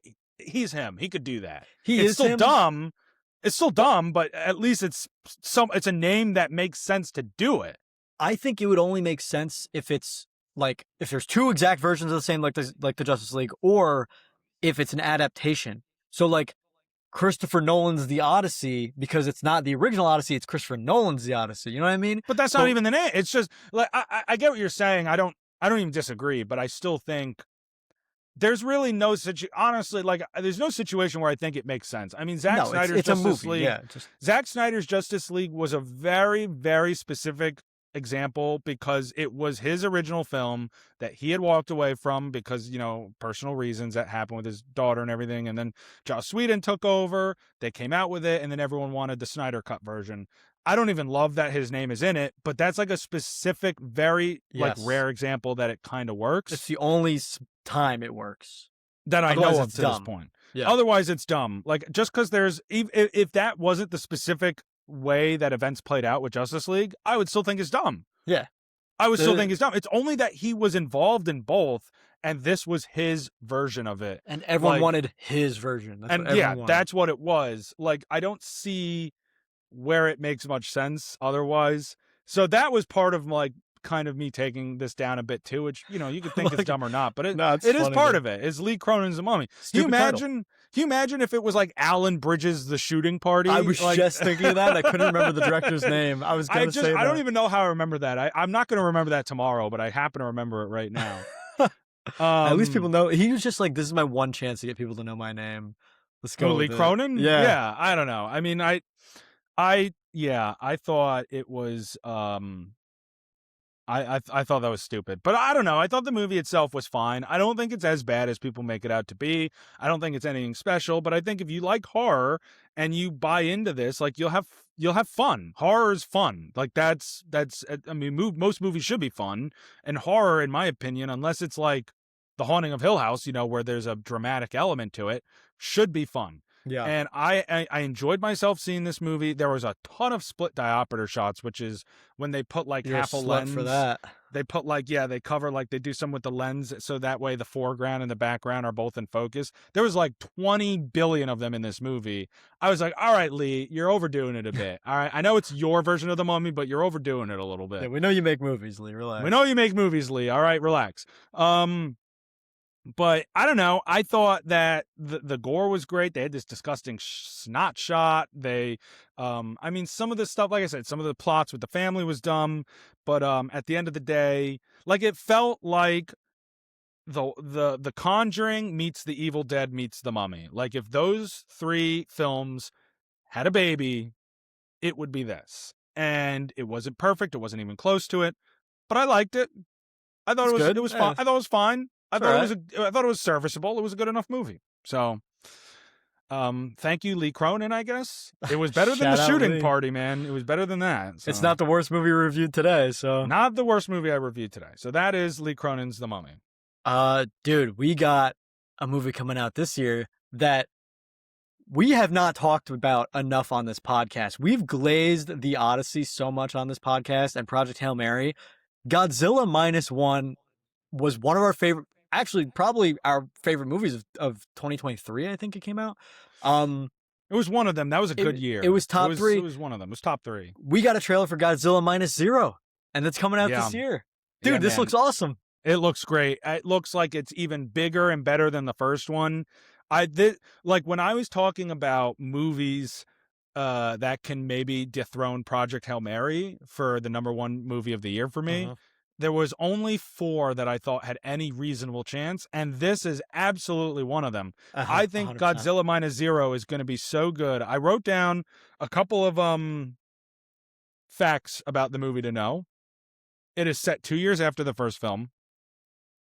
Both main characters will return, which something that was so impressive about Godzilla Minus One, on top of how terrifying they made Godzilla, how incredible the visual effects were, how incredible the story was. It is hard when you do these Godzilla movies or King Kong movies to make interesting and engaging human characters. And that is what we got in this movie. The human characters were pretty much as fascinating to watch on screen as the Godzilla characters, and the way that their fear and their lives bounced off of Godzilla, it made for some incredible entertainment. So I'm ecstatic that both main characters are returning, which usually you wouldn't think much of that, but I am. We could not believe that a Godzilla movie made us like the human characters and not be mad when they were on the screen. Right, and truly not be like, all right, Godzilla can fuck them up. I don't care. Yeah, you don't want that to happen to them. No, like, you want Godzilla, them to escape. You want them to get away and be happy. Like when you watch like the Warner Brothers Godzilla movies, like Godzilla X Kong, things like that. I want them to like step on everybody. Right, Godzilla is like the protagonist of the movie, but in this case, he really is the antagonist. He really is the threat. I mean, he's a threat in those movies too, but you know what I'm saying? Like he's like malicious. You're not rooting. I mean, you're kind of rooting for Godzilla in New Empire and things like that. You're not rooting for Godzilla in Minus One. You want the humans to win because you connect with them. They make you connect to these characters. A couple other things I want to bring up. It's the first ever Japanese project filmed for IMAX, which is so sick. Sick, dude. The runtime will be around the same as the first. I don't remember how long it was, but it was a decent time. Okay. It's a bigger budget with much more complex VFX. The film will have dialogue in both Japanese and English, which leads into what part I want to talk about in the trailer. The U.S. military will play a big role in the central themes of the film, as we see Godzilla in New York. Dude, Godzilla got an upgrade, by the way. You see, he's got spikes on his shoulders. He's bigger. I mean, he's much bigger. He looks so much bigger than the Statue of Liberty. That I mean, he's got to be like twice the size as he was in the first one. I think what was so, just impressive about one of the shots you see at the end of that trailer by Takahashi Yamazaki, which is the director of these films. I added an extra syllable in there. Takashi Yamazaki, that's his name.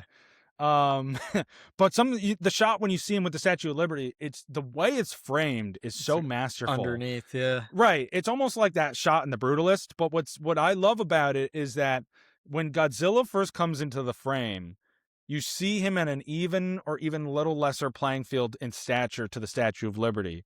And then as he walks closer to, past the statue, he gets bigger and bigger and bigger. And it has to do with the angle of the shot and the Mhm. way we're kind of looking up at Godzilla. And that is obviously a very purposeful choice. It makes him feel bigger and scarier. It makes us feel smaller. And seeing him get bigger and bigger with each step he takes to where he's towering over the Statue of Liberty, which is huge. I mean, that is pure genius, in my opinion. Do you think I want to know Godzilla died at the end of the first one, right? Died. Oh, yeah. Didn't I didn't they mean, blow him up and he sunk? yeah, but I mean, it's open for, he could have survived. Like, I It don't is. think you see him dead. We don't know the plot of this movie, and people are throwing out crazy possibilities. I've heard people say that this is a clone of Godzilla. Why is he only showing up 2 years later? It's Godzilla's baby, and like you'll see the egg hatch after the first movie, and then Godzilla. That's why he looks so different. I don't know what's going on in this movie, but all I know is that it's going to be amazing. It's going to be really cool. The last two bullet points I wanted to mention on this, similar to the IMAX, a high percentage of shots are filmed in the IMAX format specifically, which is different from the first film. And the last one sequence in the film is being described as the greatest kaiju sequence ever and something audience have never seen before. Dude, I I think it's got to be when Godzilla uses his laser, his atomic blast, because they're not showing it in this trailer, and he's got upgrades. I Yeah. think there's got to be some difference in the way his atomic blast is used in this movie. It's got to be awesome. It was awesome in the first one when the spikes jam into his body. They pop out and they jam And then back they in. pop up one at a time, and you see like kind of a slower motion of like So our cool. main female character, like when she pushes him into the alley, and you see the spikes like And then one at a time. Yeah. Oh my god, that movie's so good, and this movie looks like it's going to be fantastic. and when it hits, it's not like in the Warner Brothers ones where it's like a laser and it starts like destroying buildings and stuff. It's like a nuclear bomb. It pinpoints a spot, hits it, and that's where the explosion happens. Yeah. Whatever they do with this, I bet that what you just said, being the coolest kaiju thing, I bet it's got something to do with the laser because they're not showing it for a reason. That's a good guess. That is a good guess. I'm very excited for this movie. And Me too. this was just like a teaser. Like we'll get, I'm sure, a full trailer as we get closer. It comes out in November, I believe. So we will get a full trailer as it gets closer. And this is going to be one of the films of the year. I Like cannot wait. Godzilla, and for the VFX to be getting the bump, obviously the first film was so successful. So they have a bigger budget. They're going to do better work this time around.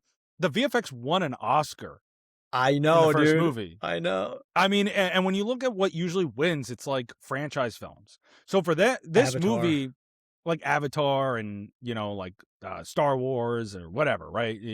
So like this film, like having that upgrade, and it's already the first one was an Oscar-winning film. Mm-hmm. Like this movie is going to be in contention not only for best movie of the year, but it should be a slam dunk, I would think, for that visual. As much of a slam dunk as Avatar was last year for visual effects, this should be the slam dunk choice in the upcoming Oscar season for that award. Totally agree. Totally agree, dude. I can't wait. Yeah, this is going to be one of the movies of the year. Why don't we move on, talk about another trailer, The Dog Stars, the new Ridley Scott film coming out. Ridley Scott deserves a little bit of that attention because this is, of course, the guy behind Alien and Gladiator and The Martian and so many iconic films. He's got a new film coming out starring Jacob Elordi, Josh Brolin, and Margaret Qualley called The Dog Stars, and I believe it's an adaptation of a book. Takes place after the world's population has been ravaged by a pandemic, a man who lives a lonesome existence in Colorado with his dog and a gunman, and a mysterious transition comes through, and it sparks his hunt for that transmission. That's the description we get. It looks really interesting. It looks cool, and they don't give too much away about it. I genuinely have no idea what's happening, other than he has some sort of mission he's going on. And that's the best part, honestly. They make it interesting without giving away what exactly is happening.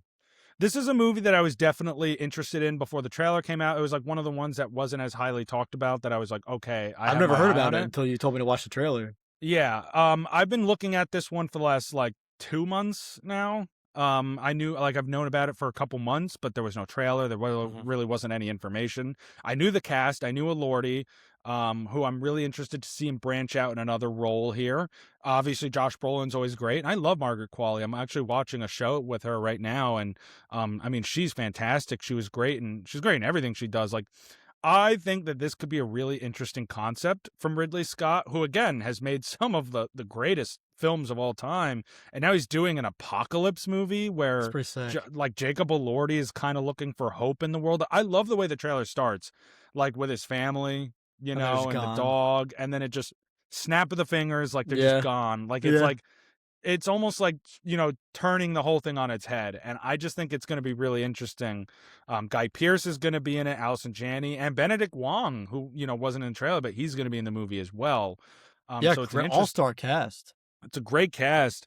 And I love this idea that they're kind of playing with, that Josh Brolin's character maybe doesn't want the apocalypse to end and civilization to, like, they're hinting at that He kinda maybe thrives in it. he thrives in this setting. Yeah. Yeah. So, I mean, there could be some tension that builds up between Elordi and Brolin. I mean, if there's anyone who has read the book, don't spoil it, but let us know what you think, because this looks interesting. Yeah, for sure. One more trailer that we got that I'm very, very excited about, even though it doesn't Trailer. come out. Well, okay, and I want to talk about that, is the Spaceballs movie, the Spaceball sequel, the Spaceballs, the new one. And you're right, trailer is a bit. You've seen the original Spaceballs movie, I assume, Love the right? original It's a Spaceballs. great movie, and you know, I, it's not really so much a trailer. It's more Mel Brooks, hyping it up. And I'm okay with that. Like, sometimes I think it's great. Like we talked about with, just the dog stars just now, where it's like, you don't necessarily need to, show your whole cards. Like, you don't need to Less put is them all more on the table. sometimes. Less is more. I think all you need is Mel Brooks, who we are so lucky. I mean, this man is going to be 100 this year, and he is Oh still my god, providing dude. laughs and entertainment. I mean, this is the guy who made Blazing Saddles. This is the guy who made Spaceballs. He's done so much incredible work. And I mean, that was a great trailer. Like, I don't know. I was cracking up when he was like, the part where he's like, why aren't we calling it Spaceballs, the search for more money? Because I found the money. There it is. The money. It was in my basement. I'm cracking up. I'm like, Yeah. all right. And yeah, he was like, people always ask me, when's the next one coming? Oh, where's the next one? Where's the next? There it is. There There it you is. got it. And he's like, so what Or are the we new calling one, the it? new He's one. calling it, we're calling it Spaceballs, the new one. Why? Because it's the new one. I'm People like, can ask all me what right. the new one was. Yeah. Yeah, yeah, yeah. Oh my God. It was so funny. And again, I mean, he is almost 100 years old. He's going to be 100 in June. Like, this to me is just so exciting that in 2026, and the movie comes out in 2027, we're getting a new Mel Brooks film. Like, that is just insane to even say out loud. Yeah. Like, And the we cast should is not. coming back. The cast is coming back. Bill Pullman's going to be in it. I believe Lewis is cast in this one. Like, I think As Lone Star's son. Right, right. And I was like reading that it's going to be like really taking jabs at the sequel trilogy, which I think is going to be Let's go. hilarious. Rick And Moranis is in it. Rick Moranis coming out of retirement, might I add. He Dude. has not acted in like over 2 decades, because when his wife passed away, he like retired to take, care of his kids. Yeah. And he's of all the movies he's coming out of retirement for, it's Spaceballs 2. Darth Helmet is back, baby. This movie's gonna be great. I'm just sad we have to wait till next year. Like, I wish it was coming out sooner. I can't wait, dude. Can you imagine? We get to see a Spaceballs movie in theaters. I just can't even. I used to grow up. I grew up watching that movie on DVD. Like, Me too, dude. It was insane. I remember that movie when I was a kid. Like, I remember seeing all these movies. Yeah. That he well, most of them. I didn't watch what's it called, Blazing Saddles, until more recently. But he did History of the World. He did Young Frankenstein. He's done The Producers. He's done a Robin Hood. Like, this, he is one of the all-time great comics, both in front of the camera and behind. And I'm just so happy. Like, we always wanted the second Spaceballs. There was always more story to be told there, and we're getting it. Yeah. I wonder if it's gonna. Not like it's gonna lose any of its charm, but I like watching it now. I've seen clips of it recently where like it looks so bad, like the CGI, but it's like supposed to look bad, So I wonder if they're gonna do that, like make it look silly on purpose. I'm sure It's they would. possible. I mean, that opens a larger discussion for another day. Like when you look at a comparison between The Devil Wears Prada and The Devil Wears Prada 2, Well, and you're like, yeah. why doesn't it look like, you know what I mean? Because it's so Yeah. new. So I do, that's a good point. I'm sure they're not going to make it look like the 80s again, or Yeah, like, 'cause that was very but charming though. The way like there when the is, lightsabers come out and they look like shit and they're just like this with the on the there is, ring. right. There is a bit of a, kind of like almost B movie feel charm to it, you Yeah. know? So I do wonder about that. Do we have confirmation if Mel Brooks is playing uh President Scrooge and Yogurt again? He is. Both of them? Yes. Let's go, dude. Yes, he is. Yogurt's my So, goat. that's gonna be, oh my god, that's it's gonna be so good, dude. It's gonna be so good. Yeah. Um, we'll Uh, talk more about that when it gets closer. But that was a great teaser, and I just can't stop saying it. I'm so happy that Mel Brooks, at nearly 100 years old, still providing laughs for us. I mean, God bless. That is incredible. yeah. Let's round this episode off with a quick little game. Fill in the box. So this is where you and I are going to read box office numbers from a certain year to each other, and the other person has to guess what year that is. And try and get the exact weekend, which is way harder. But if you get the year, good enough. But Yeah. you want to get as as right as possible. Yeah. All right, so I'm gonna go first. Yeah, you're the one who recommended we play this week. I just pulled one up for after, so you can go first. Okay. So domestic box office weekend. Number 5 in the box office. Wait, hold on. You've never Yes. given me one either before. Like, I've never heard you read any box office No, numbers. I've done it once. I did your birthday. Remember that? Oh, right, dude. It's been so long, I forgot. You're so It's been right. a while. You're so right. All right, in 5th place, making $7.1 million in its 3rd weekend of release is The Score. In Okay. 4th place, and after I read some of them, you got to give your thoughts and everything like Yeah, that. I'm thinking. In I don't 4th think I've ever place, seen that. making $9 million in its 3rd weekend of release is Legally Blonde. Oh, all right. 3rd weekend, Legally Blonde. Okay. In 3rd place, making $15.4 million in its 2nd weekend is America's Sweethearts. Okay. In 2nd place, making $22.5 million in its 2nd weekend is Jurassic Park 3. Okay. And in 1st place, making $68.5 million in its 1st weekend of release is Planet of the Apes. Oh, the Tim Burton one? Oh, I think that's the Tim Burton one. This has to be early 2000s. Legally Blonde, they're all within their first few weeks of coming out. There's nothing crazy where you're like in its 18th weekend. And you're like, oh shit, I don't know. So Legally Blonde, I know that came out in the early 2000s. I know that Jurassic Park 3 came out in the early 2000s. It was the first one that Spielberg didn't direct, I think. The 2 years that come to mind are 2001 and 2003. I think it's one of those 2 years. Because the first Jurassic Park came out in 95, and the sequel, I think, came out in like 99, Lost World, I think. So maybe 97, but I think it was like 99. I'm going to say 2000. Oh, it's 1 or 3. Shit, I think it's 1 or 3. It's a crapshoot. I think it's one or the other. Watch it be neither. Watch it be like 2002. Imagine it was like right in the middle. Maybe. I'm going to say 2003. Incorrect. Oh, is it 2001? It's 2001. Okay, I knew it was one of them. I was like, okay. Can So you get the now- weekend? All right. Planet of the Apes was its opening weekend. Yeah. When would they have released a Planet of the Apes movie? And So I mean, you got The Score, Legally Blonde, America's Sweethearts, Jurassic Park 3, and Planet of the Apes. I've never seen the other two, so I don't really know. I couldn't tell you. But The And if it three helps that you, sixth place is Doctor Doolittle 2. Just for your well, little, fucking Eddie Murphy, fucking yeah, I've never seen the second one.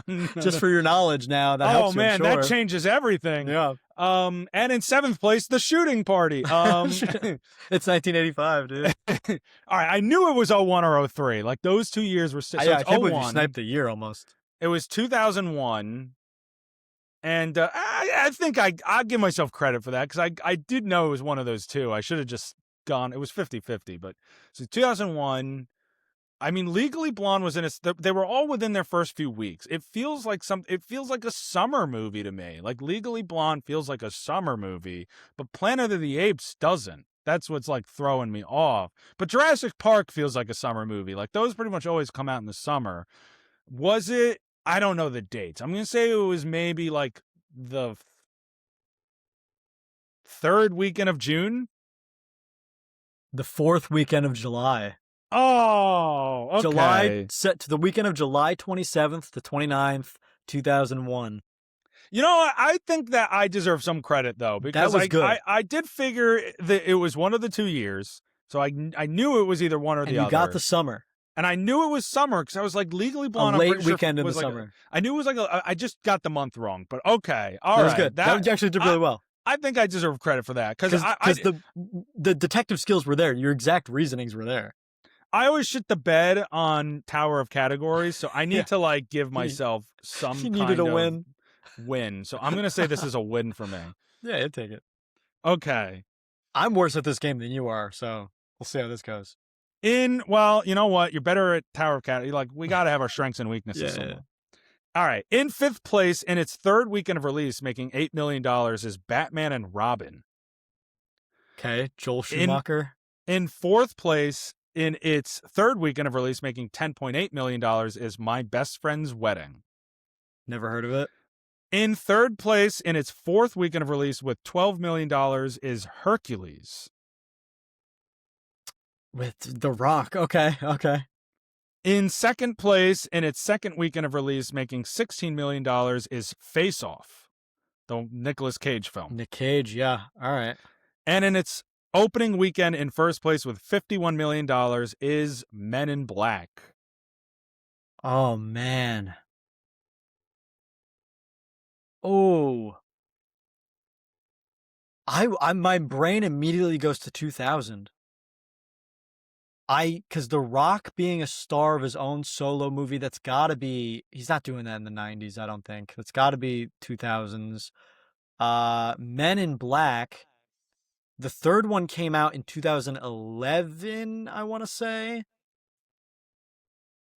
Because I saw that in theaters. So the second one maybe 2002. I should warn you. What? Just because you're confused, it is not The Rock's Hercules. It's the Disney animated Hercules. Oh, really? Mm-hmm. Oh my God, I didn't even think about that one. I was like, what are you talking about with The Rock? I was like, he plays Hercules. Yeah, I've never seen that. No, it is that Disney animated Hercules. Wait, that makes me want to say so much earlier, but I can't imagine that came out the same year as Men in Black. I know Danny DeVito's in that. Can you just name the movies in order real quick? Some from 5 to 1, Batman and Robin, My Best Friend's Wedding, Hercules, Face Off, Men in Black. Batman and Robin feel so 90s. I'm going to say, was it 10 years before Dark Knight? I'm feeling 1998. I think I'm going to shoot 98, but if not, then no, there's no way it's 2000. I'm going to say 1998. Oh, you're one off. It is 1997. Fuck, dude. You're one off. That was good thought process. But all right, now with you, can you try and guess the time of year, the month, and the weekend? That Batman and Robin movie had Mr. Freeze in it, so it makes me want to go, No, did it have Mr. Freeze? Was that Arnold Schwarzenegger's Mr. Freeze? That makes me want to say a winter movie, but, Men in Black. It was the Mr. Freeze movie, by the way. May? I want to say May for Men in Black. That just sounds right. What week is Men in Black? First week? Men in Black, it was its opening week. Men in Black seems like a summer movie. What about Batman and Robin? That was its third weekend of release. So maybe that was like March. All right, I'm gonna say the first, first or second. I'm gonna say the first weekend of May of 1997. It is the first weekend of July, Damn it! 1997. July. It was actually the 4th of July weekend. Oh, for real? It was the 4th of July weekend. Yes, you were not wrong to say Men in Black is a summer movie. It is definitely a summer movie, in my Yeah. opinion. Yeah, so no, you were pretty close though. You were 1 year off, and you were a couple months off, and you All had this. right. You said, what did you say? The first weekend of May, or like the I said middle? first weekend of May. So you knew it was. You got that right. That I part was like, somehow. maybe it's the It was beginning the first of weekend a month. of a month. It Yeah. was the first weekend of a month. It was the 4th of July weekend in 1997. Damn. All right, that was good. That was fun. We both were like this close. Right. Right. Well, I'm trying to give myself credit for the year at least, because I said both years. I was so hoping you were gonna say 2001. You were right there. I'm gonna give myself credit for that. I didn't get the month, obviously, but I'm gonna give myself credit for that just because I said it. I was like, it's one or the other. You're right. I should have gone with the first one though. I'm taking my credit. I don't care. That's valid. That's fair. But yeah, you know what it is with you is like when I'm doing this, I'm like, it's got to be movies, like there's obviously less, right? Like Yeah, that's yeah. not. I'm not like not trying to be condescending. Like, just less movies that you've seen or know or that you would know when they came out. And I Yeah. came across this. I was like, Batman, Hercules, a Nick Cage movie, and Men in Black. I was like, this It's a good works. list. I was like, Yeah. this is a good one. I love that game. We haven't played it in a while, so I'm glad I'm I glad love you when had we the idea to bring- revisit it. Yeah, we bring it back an old game. Yeah, it's been a while. So that is Fill in the Box. We'll play it again at some point. Yeah. Maybe after we play 10 more Tower of categories, apparently. Oh my god. Can I get Bryan Cranston? Bryan Cranston and Mr. Met? Can I Dude, get you were Sir so Nettleby? confused. You were so confused, bro. Dude, that fucking, oh my god. I don't think the Mets have even won a game since we played that. By Yeah, the way, you but cursed them, bro. I did by not knowing that they were both bald.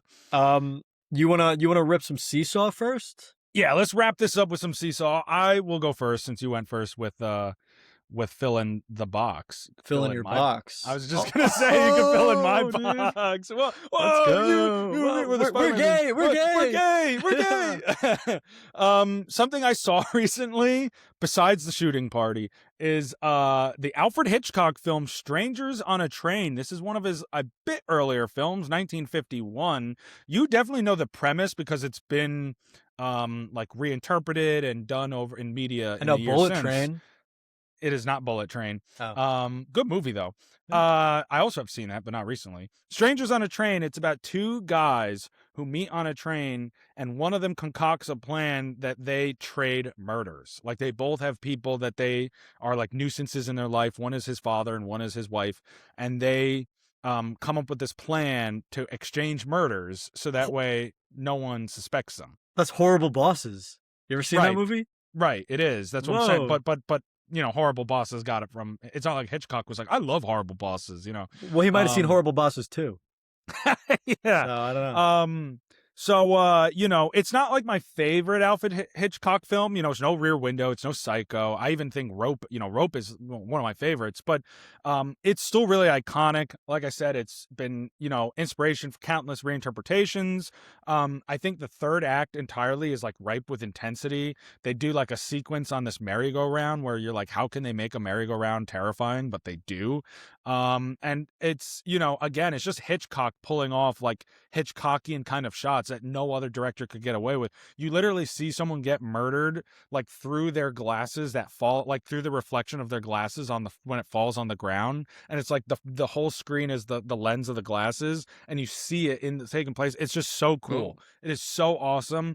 Again, not like my favorite, but I do think, like, especially for someone like you who's maybe not always into older movies, I don't know how many Hitchcock films you've seen. 0. But he's the kind of director I think you would maybe be able to get into with some of his movies, and I think this is one of them. It's not very long, 101 minutes, an hour 40, a lot of fun, really exciting stuff. Another great Hitchcock film.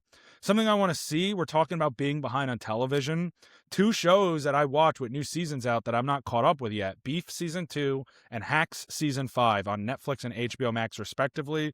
I love those shows. They're great shows.